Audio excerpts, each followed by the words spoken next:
Why was she in therapy at 4? Well, my first husband was abusive.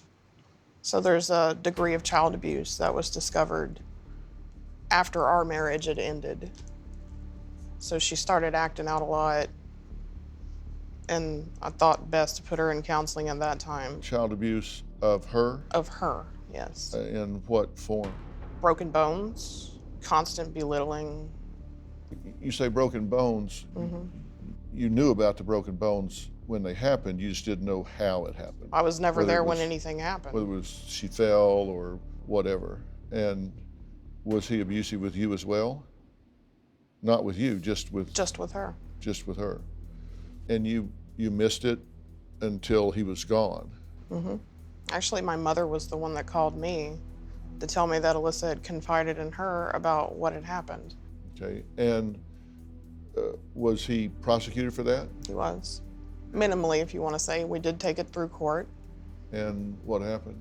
Basically got a slap on the wrist, got probation, basically. But he was found guilty of what? I think it was 2 counts of felony child abuse. Okay, now, this was not her biological father? No. Okay. And you say there may have been molestation involved, but you're unclear about that because they weren't able to determine that in debriefing her? They weren't able to, no. How do you feel about missing that? I mean, I don't know how more incomplete of a mother you can feel like for missing something like that. I mean, they clearly say, well, all the signs were there, but when your child doesn't act any different, and she's the same child to you, and there's no animosity between her and the stepfather. And how long did this go on? Probably a good year. And my question to you is, this is your daughter that was abused to the point of broken bones for a year on your watch.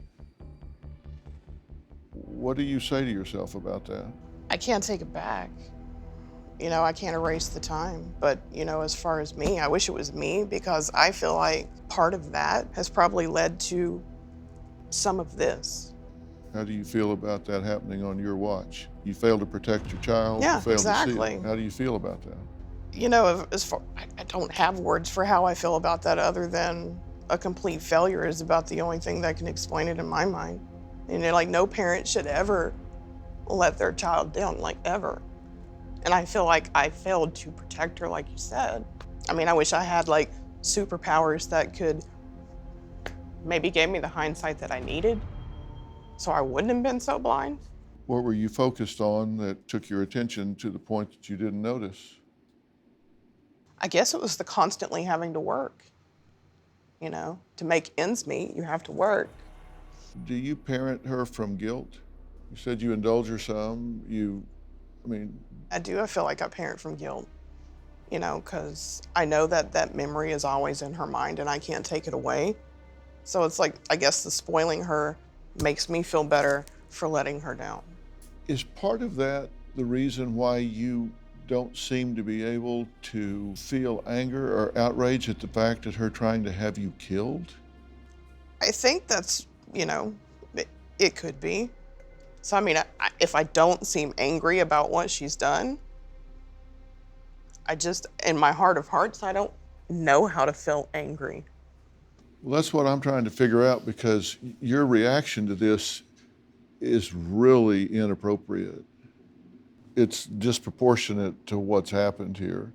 And so I'm wondering if part of you figures, maybe I deserve her disdain, maybe I deserve her wanting me dead because of what I've allowed in her. I don't know. I'm trying to figure out what your logic is inside because I think 999 out of 1,000 parents, including me, if their child wanted to have them killed, my response would be, what the hell are you talking about? There would be no explanation they could give that would make that okay.